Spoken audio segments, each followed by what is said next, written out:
How was your experience of going to study and live in Poland while you were 16? Was there a culture shock? After a few months of stay, I started to study Polish very seriously. I wonder, are all Japanese people like you? I think for most Japanese people, their world is just created in only in Japan. So for the people, let's say, who today or maybe in the future decides to learn Japanese, what kind of advice as a Japanese speaker could you give me? Well, at first I would say find your friends from Japan.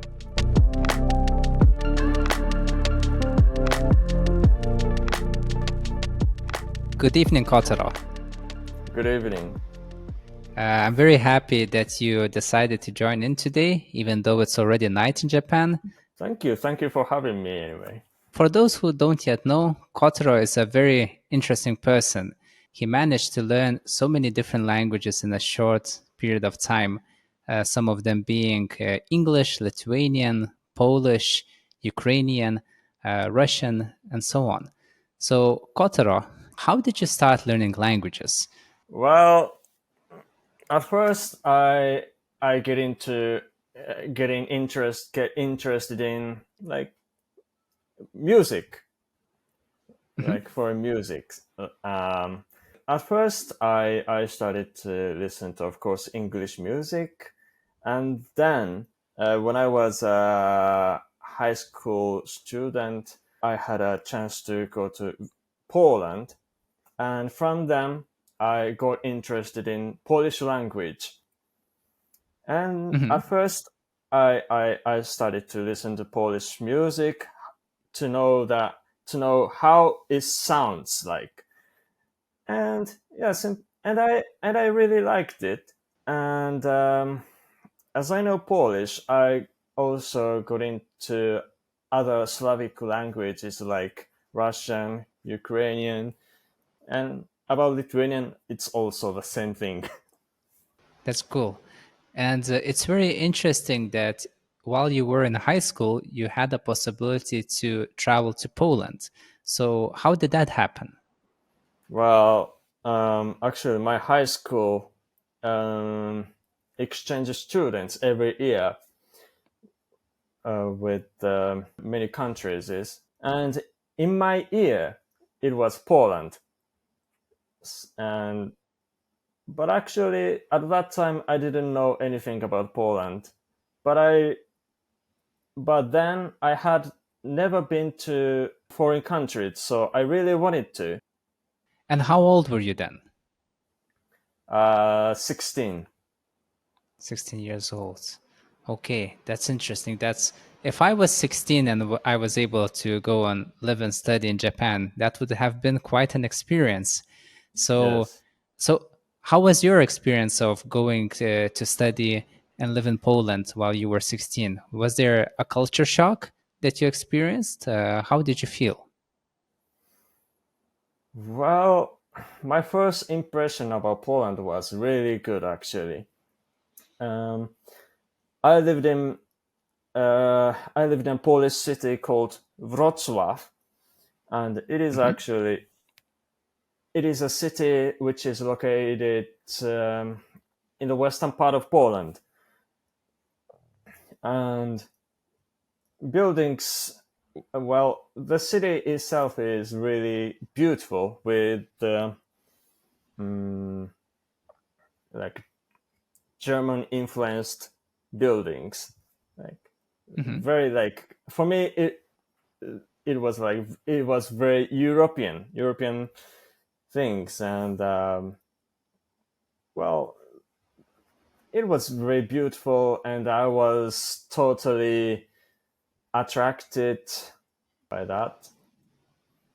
Yeah, Hmm. I really liked it, and I wasn't that shocked at that time because everything was new, and I was so excited, and I really enjoyed at first for the first few months, I think.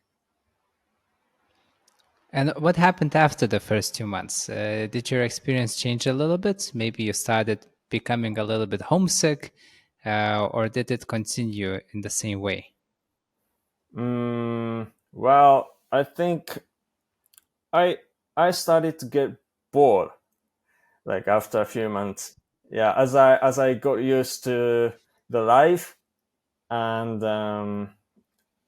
at that time I couldn't speak Polish at all. So, well, actually, I was in Poland as an exchange student, and I went to high school, Polish high school.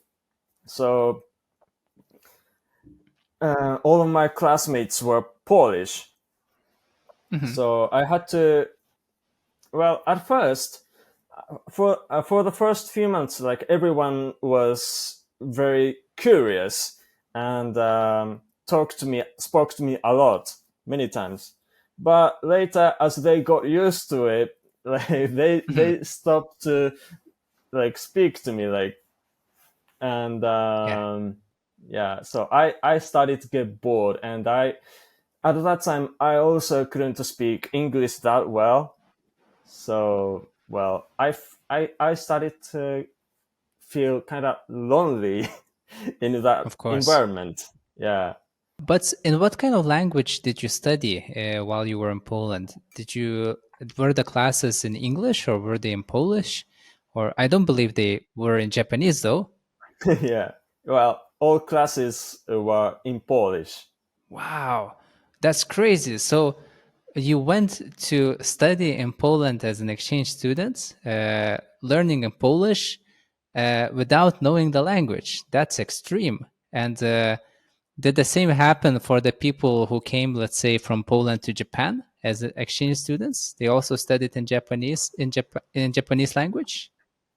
Yes, actually, that Polish boy actually went to Japan, and but he used to study Japanese, so he could speak kind of well, in Japanese. So he didn't. It seems that he didn't have many problems like me because he knew that Hmm. he knew Japanese already. So Okay.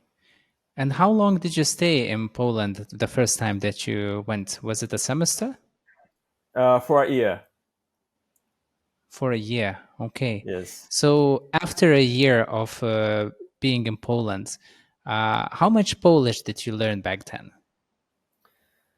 Well, at the end, I could manage to speak, make conversation, like a little conversation with Polish people in Polish, Hmm. in only Polish. After a few months of stay, I started to study Polish very seriously Yeah, because because I didn't want to be lonely. So in that of course. environment, so yeah, I had to. I was kind of forced to study Polish, and Right. actually, at that time I stayed at a few host families, and from the second host family, um, like the family members spoke to me only in Polish. Okay. So yeah, Interesting. so yeah, I practice a lot. I practiced a lot. Okay. So after a year, you returned to Japan and Hmm. probably you graduated high school. And when you came back to Japan, did you continue learning Polish or then maybe you stopped or maybe you started learning a new language? So what happened when you came back to Japan? Well, actually, I didn't stop to learn Polish, but at that time, I thought I had to study English more because Mhm. my English skill was really poor at that time. So after graduating high school, um, I went to an English school for a year Mhm. to seriously study that language. And which one was easier for you to pick up? Was it Polish or English? Well, I think mm, it's hard to say. Maybe at that time, English maybe, because actually when I was in Poland, I studied Polish in English. Yeah. I bought textbooks there, which were written in English. So then I was studying like Polish, and at the same time I was also studying English. Two in one, for sure. Yeah. And when did other languages started? When did you start studying other languages, like Lithuanian, Ukrainian, Russian? When did this study begin? Well, actually, I started to learn Ukrainian when I was still in Poland. Okay. Yeah, yes. I don't really remember how I got interested in Ukraine, but maybe from the music. Mhm. And I really felt like mm, I already want to study that language. Yeah. So yeah, I started to study that language like at the same time when I was still learning Polish and English. And did you started studying Ukrainian on your own, or Mhm. did you start learning it while you were at school in Poland, or was it self-study? Yeah, self study. Yeah, about Ukrainian, it was totally self study. And from what I know, you have learned Lithuanian also by self-study. So you Hmm. learned it totally by yourself. You Yes. never attended any formal classes with teachers. You just bought some student books, you bought some vocabularies, and you just Hmm. started learning. So, like for me, for a person that I had problems studying Lithuanian at school. Like Hmm. we ourselves, Lithuanians, had it very difficult at school with Lithuanian language. Yeah. So to imagine that a guy in Japan that's just started buying books and learning on his own is like it's unimaginable in some ways, but it's very cool. It's very amazing. So so tell me a little bit about your Lithuanian study. Uh, did you start studying and then you just booked a ticket to Lithuania one day and you went Hmm. to Lithuania and continued studying there? Like, how did Hmm. your Lithuanian language evolved over time? Well, at first I studied Lithuanian language. Actually, exactly 10 years ago, I started. And at first, I bought textbooks which were written in Japanese. Actually, I don't know why, but somehow in Japan, we've got good textbooks of Lithuanian language. Cool. So, yeah. And yeah, at first, I always used only textbooks. And later, I bought a quite big dictionary in Lithuania. Well, at first I was just studying Lithuanian um with textbooks, dictionaries, and later I started to communicate with Lithuanian people through the internet, Mm-hmm. like something like pen pal sites, Mm-hmm. and I got some Lithuanian friends there, and I started to write with them in Lithuanian language. So Okay. yeah, and I learned a lot from that. Like I was always writing messages using dictionaries and textbooks, and I and in that way I learned grammar, vocabulary, and so on. And about the pronunciation, I learned from the music.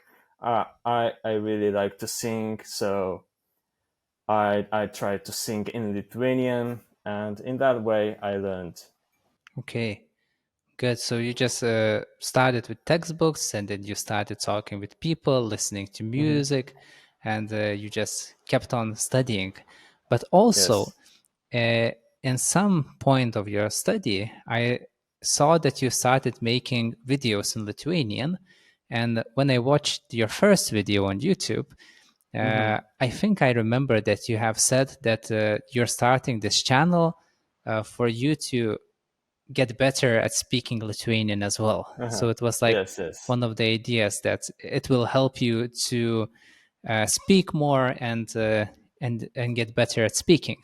So Yeah. how was it? Did it actually help you to get better at speaking while you were making the videos? Did you have to do Mhm. a lot of editing, or did you speak and then just after finish you stop record and upload to YouTube? Well, I think as far as I remember, at first I didn't any editings. I think I just I spoke don't to think so camera. either. Yeah, I just spoke to camera, and right away I upload it on the internet. And what was the feedback from people? Most people actually wrote that, like, you speak Lithuanian very well, like congratulations, and or something like that. Like, they were Lithuanian people are always happy, like when they when they listen to like for foreigners speaking in Lithuanian. So yeah, quite positive. That's true. Very good. And when was the first time that you visited Lithuania? It was also actually exactly 10 years ago.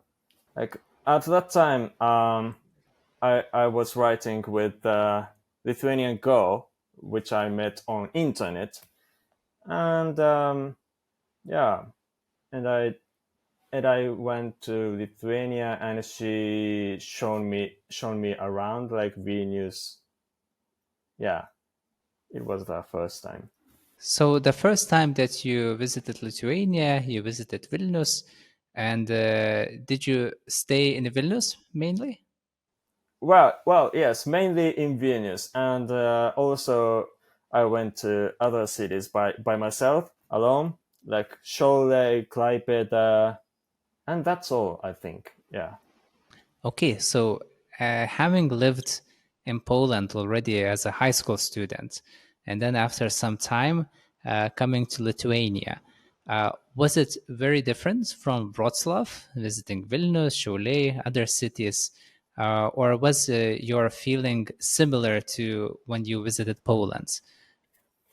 Well, actually, when I visited Vilnius, I was kind of shocked that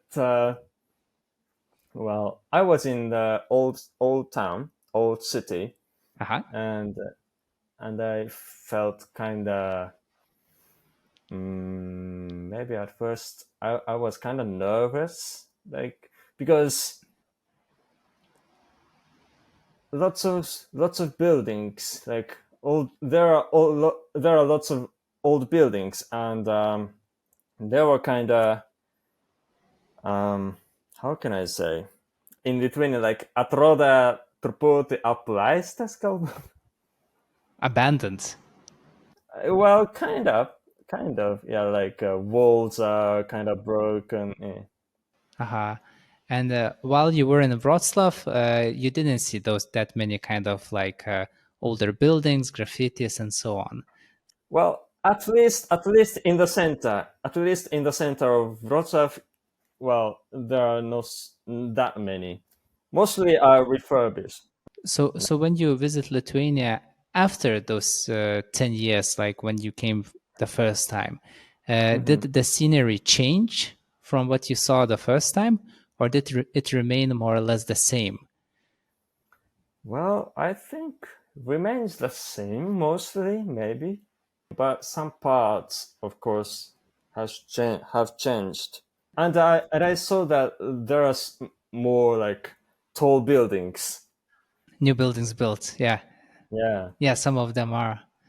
And from visiting Lithuania, uh, and because you have visited more towns than an average Lithuanian has in his life, most probably, Yeah.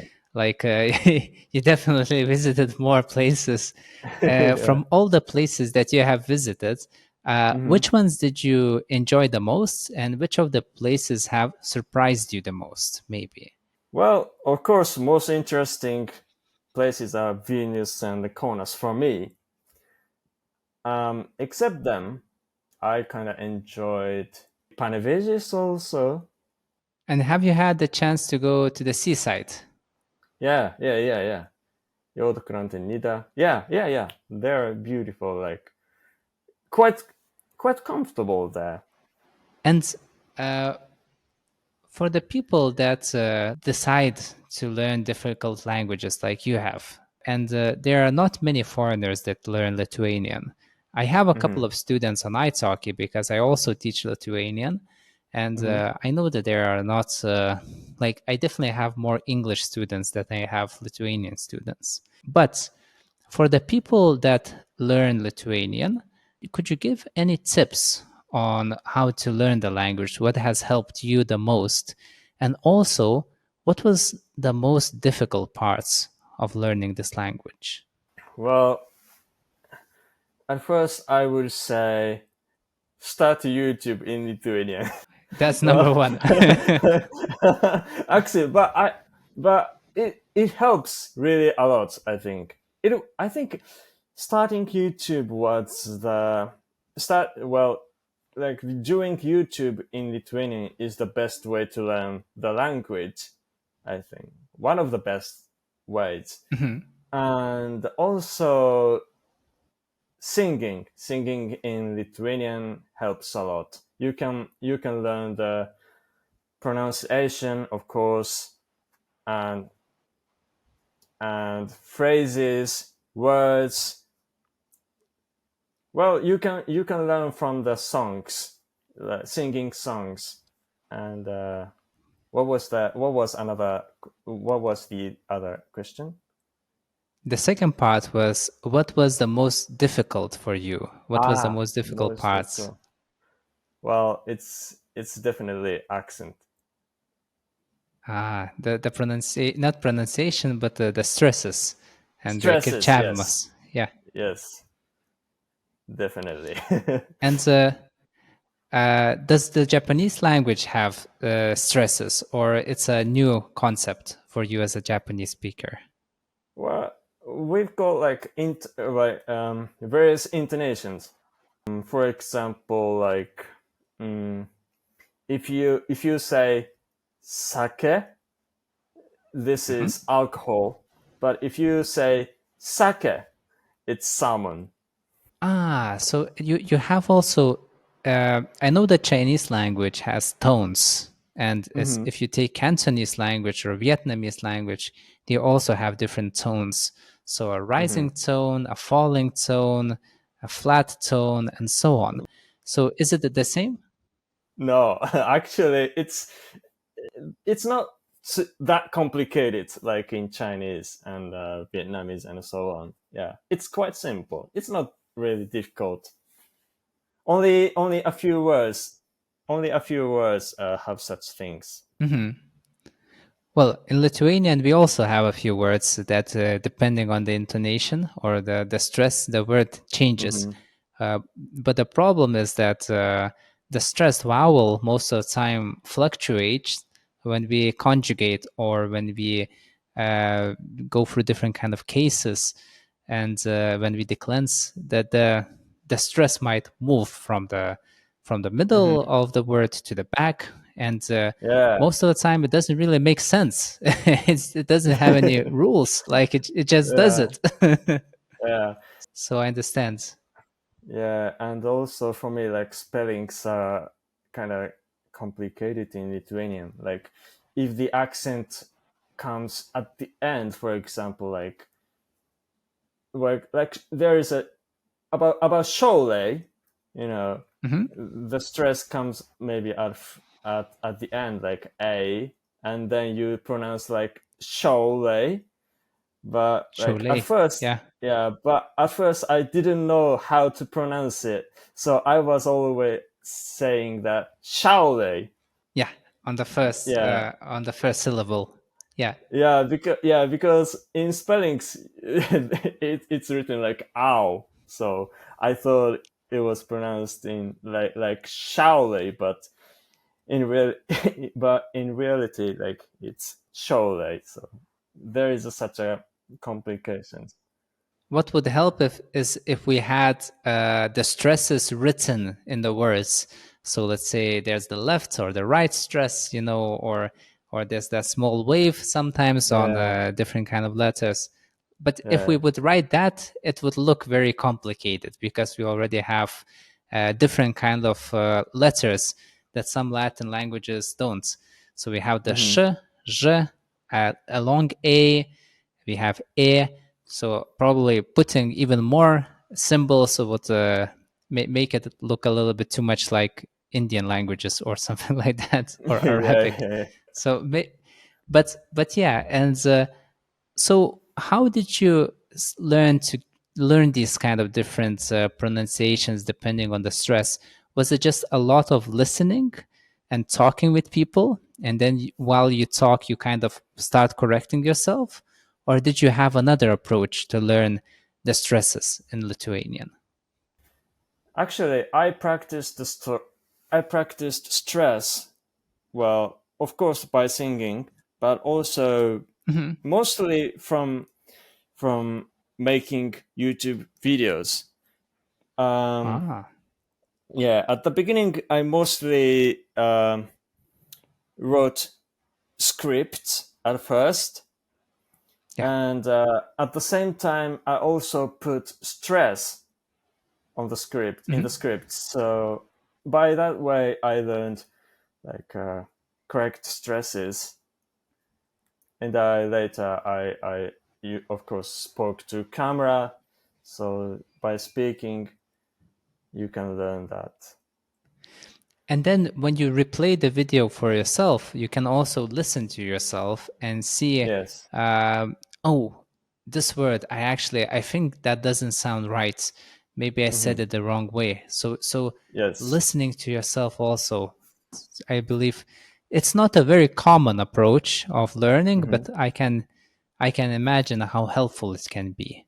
And did you have the same way of learning other languages, let's say Ukrainian and Russian? Did you learn all the languages in the same way, or did you learn them differently somehow? Well, the difference is that I didn't make any videos in Ukraine and in Russian.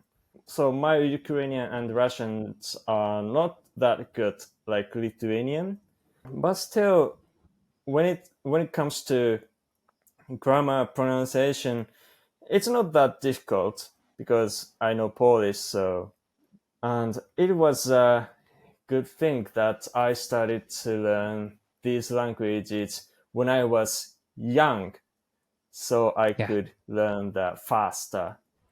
And how old are you now? I'm 30. Ah, just like me. So, Yeah.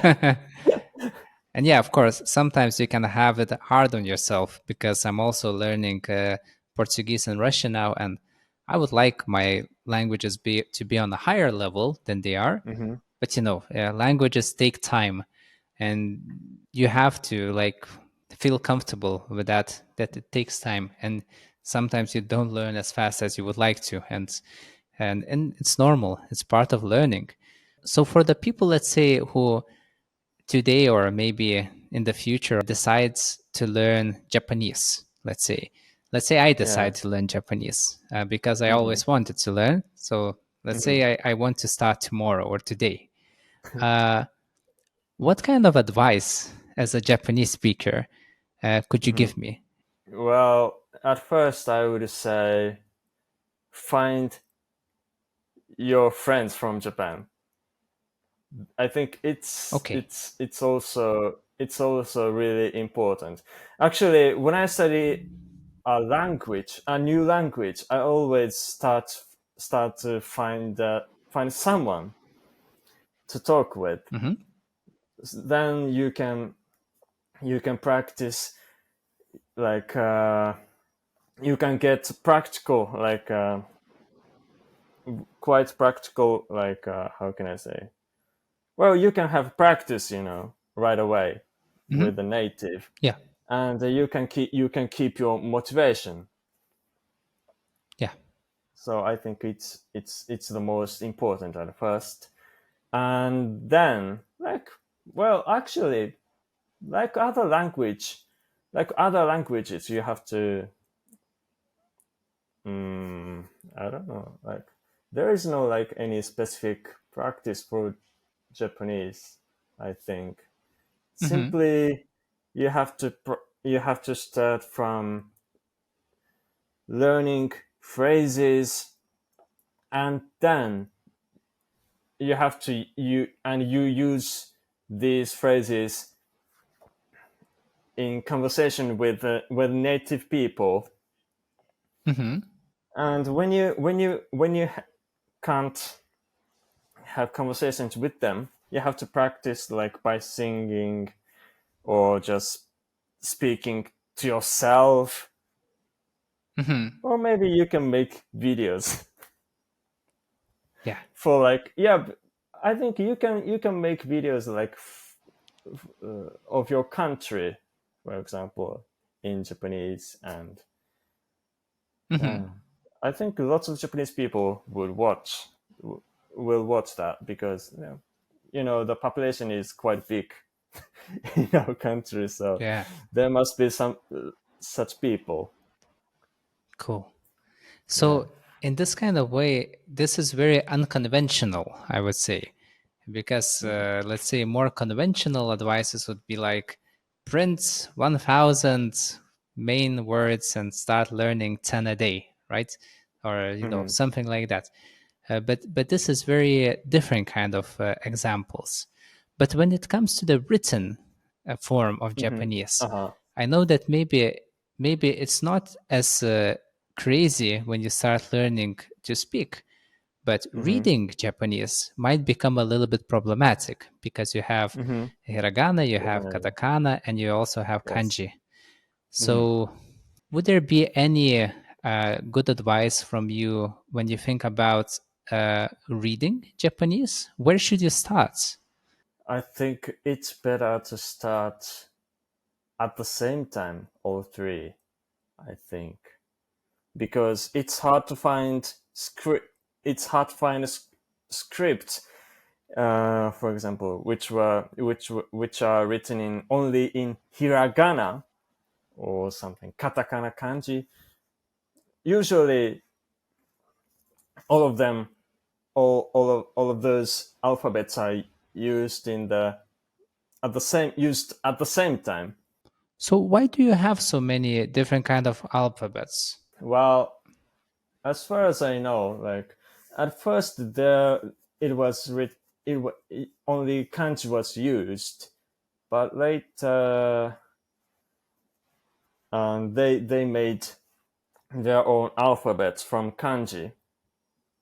Maybe I think Mhm. just to read easier for them, for people at that time. So, the best way would be to learn all three at once because all three of them are used in daily written Japanese Yes, language. yes, yes.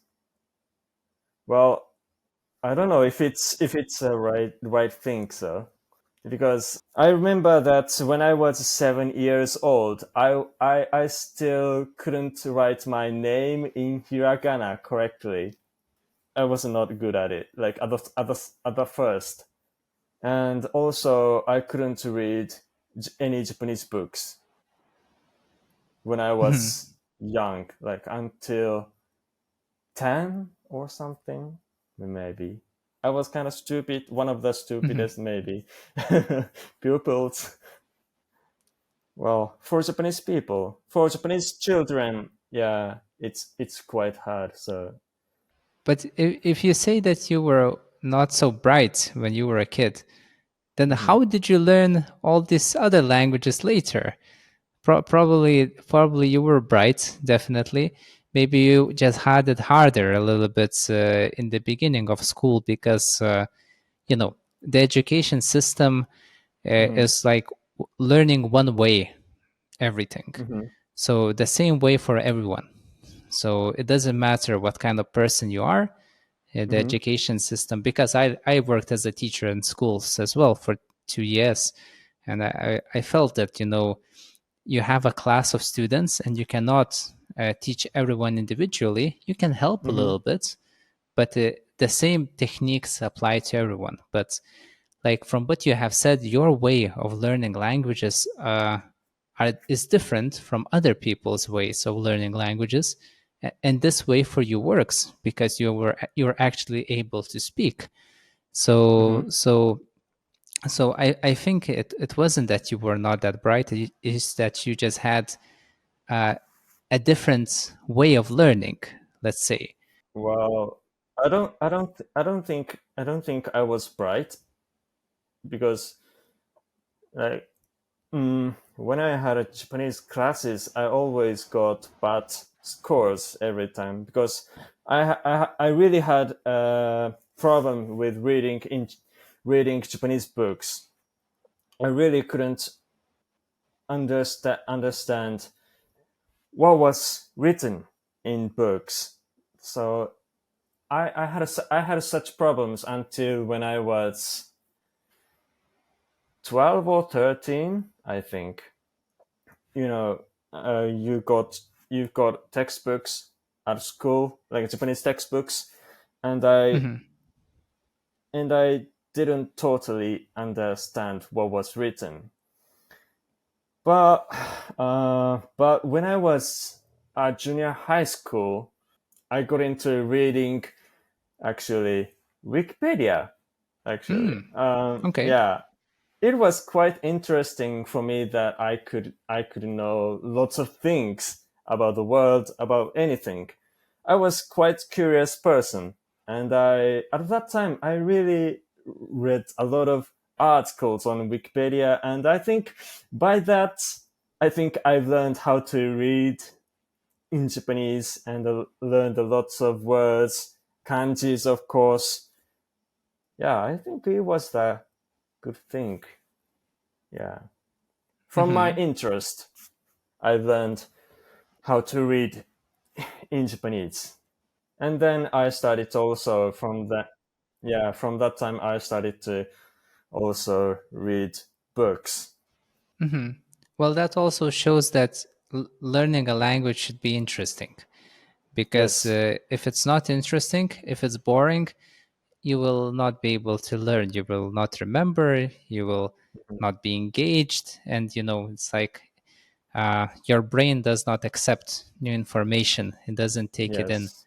So, so thank God for the internet and Wikipedia, Yeah, and for yeah. you for being curious. Yes. And I wonder, I have visited Japan once. I Hmm. had visited Osaka and Kyoto, and I met quite a few Japanese people. And, when you go to Japan for the first time as a tourist, of course, it's a different feeling than when you live there, let's say, as a local person or even as an Hmm. expat. And I wonder, are all Japanese people like you? Like curious, interested, traveling, wanting to learn about different cultures, wanting to learn about different languages. Well, I would say most of Japanese people are reserved and not really curious about other cultures. Um, a few months ago, I read an article that's, which was saying that only 20% of Japanese population has passport. Wow. Only Okay. 20. Yeah, we've got like how many people here? I A think hundred. 128 million. Yes, yeah, 122 million people, and only 20%. Wow, that's crazy. Yeah. So most people, that means most people are have never been abroad, and actually I feel that lots of people are not really curious about other countries actually, and most Japanese people, can't speak English. But I think it's also part of Japanese history because Japanese people, like in different kind of ages and eras, tried to kind of keep foreign influence away. whether Mm-hmm. it be a Chinese influence, whether it be a European, whether it be a American influence.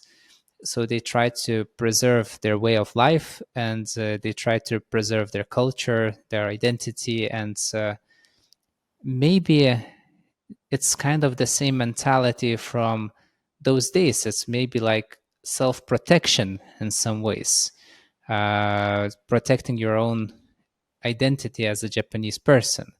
So is Mm-hmm. it more this, or people are just not very interested in the world outside of Japan?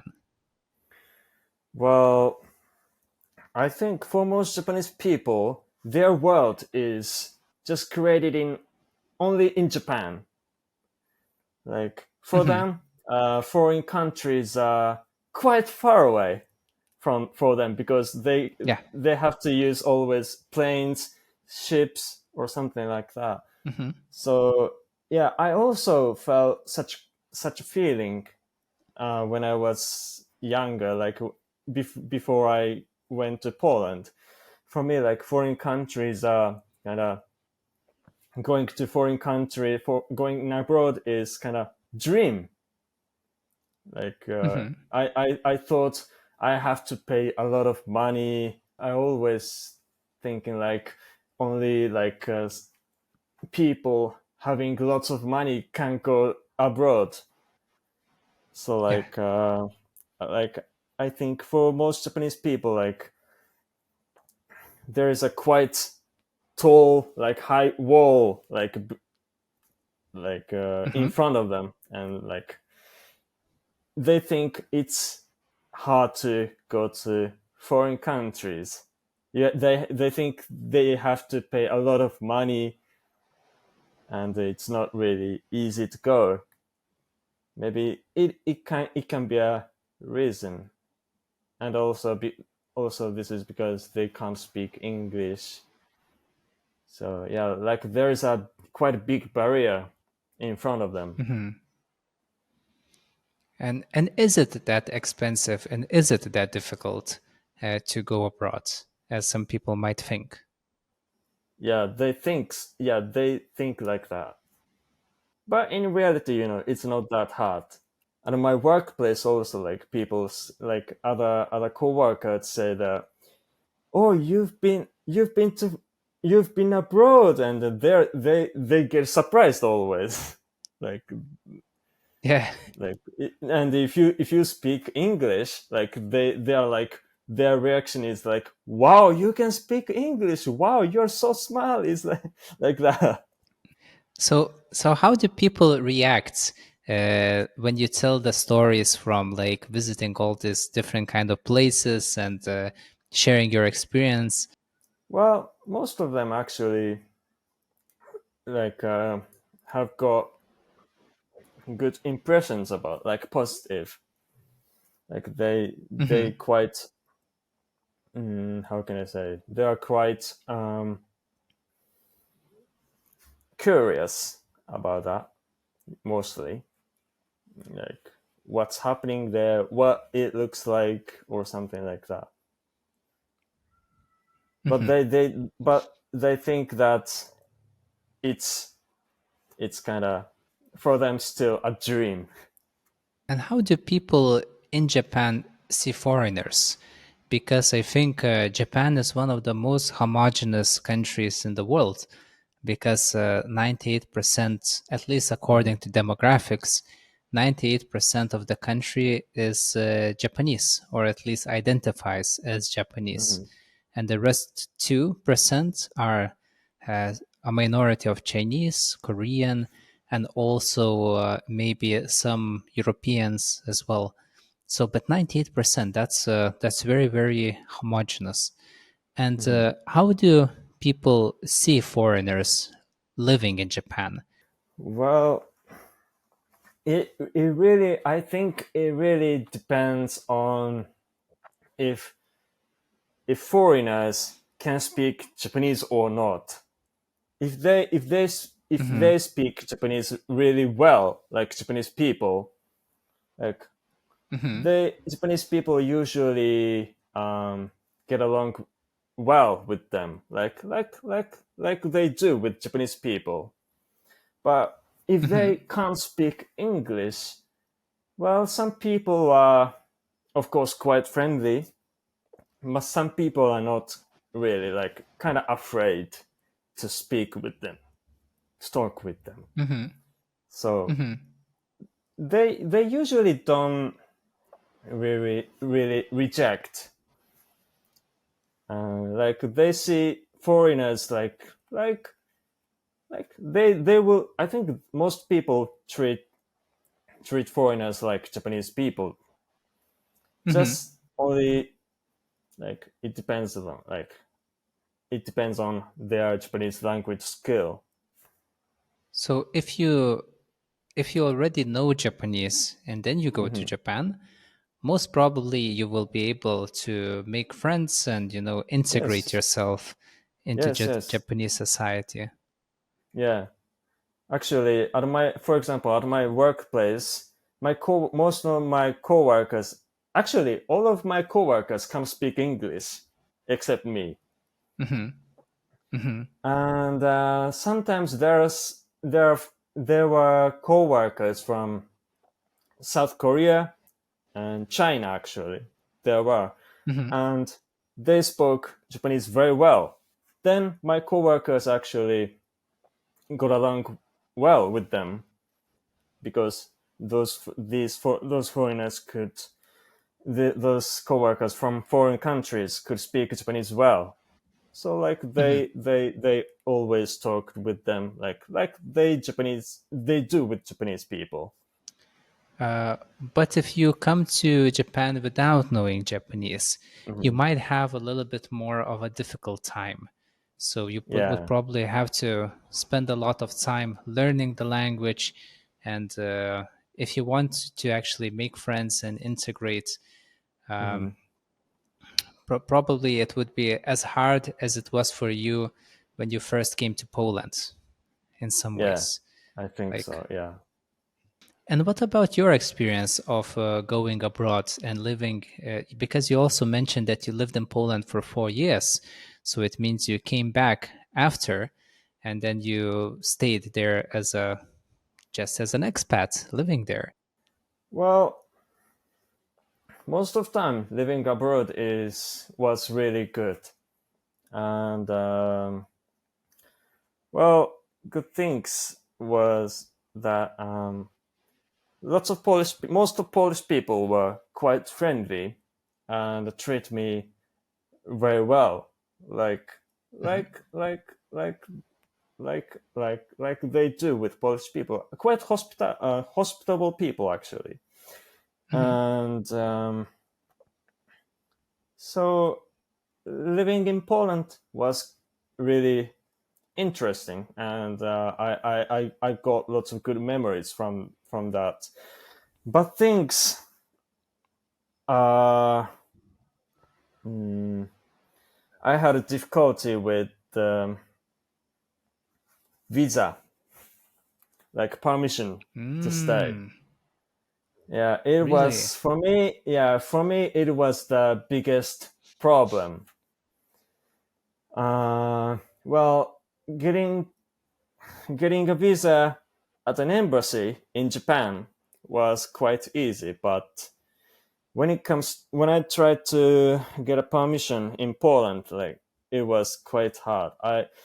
I applied and then I had to wait for a year, even for a year, and half a year I didn't have any visa. But you didn't get into any problems there without living without a visa. Luckily, everything went right. Yes, because when I didn't have a visa, actually I got a stamp on my passport that Hmm. I'm waiting for a visa. So yeah, I didn't have any problem with that. But yeah, Well, thank God. Thank God. I hope the other, if you ever decide to live in any other foreign country in the future, the process will be easier. well, actually, there was a time when when I tried to live in Poland for the third time. It was in Okay. 2018, and I tried to live there with working holiday visa, which Hmm. in which you can just work or just you can just enjoy the life there. You don't need to go to school. You don't need to work. Like just like a holiday visa. And I Right. looked for yeah, and I looked for a flat in Warsaw, but I couldn't find any because the owners didn't want to rent flats to foreigners. I looked for a flat like for more than 3 or 4 weeks, and I couldn't find any. In which city was it? Warsaw, so it's the capital. Warsaw. Yeah. Yeah, Hmm. That's very interesting because most of the time the capitals are the most international places. And yeah, well, you might think that an international place is open for international people. yeah. It So it's wasn't. very interesting that, yeah, it's and crazy. I Well, and I and I and when I was a university student, I lived in Poznan, which is in the western part of Poland. It's not capital, and in Poznan I could quite easily find a flat, but in Warsaw, no. right. And when we think about your future, well, now I know that you're currently back home in Osaka, and Hmm. you're staying here for now. Do you have any plans of maybe moving abroad once again? And if not, what are your plans? What would you like to do in the future? Are there any languages that you would like to learn? Maybe some projects that you would like to start? Uh, what do you feel like you would like to do in the upcoming years? Well, for now, I don't have any plans to live abroad. I think until the age of mm, 34 or 5, I want to develop my YouTube channel more. Hmm. So I think I'll work on it like more harder and so on. And I think also I'm gonna learn some language, new languages. Okay. Well, I wish you good luck. I wish you well, and I hope that you will be able to find the time and find the energy because, um, you know, unfortunately, it's not like we just learn a language and it stays like this. It Hmm. would be very good. I would be very happy. But unfortunately, we need to put some time and effort to keep it like on the same level Hmm. because, as they say, if you don't use it, you lose it. So it's a lot of work to actually maintain the languages. Well, actually, for now, I'm not really thinking about like maintaining a language level. Well, I said I'm gonna study like those languages for those 4 languages, Hmm. but I'm just gonna study those languages just for like keeping my brain healthy, and Yeah. I also want to travel to those countries where those languages are spoken.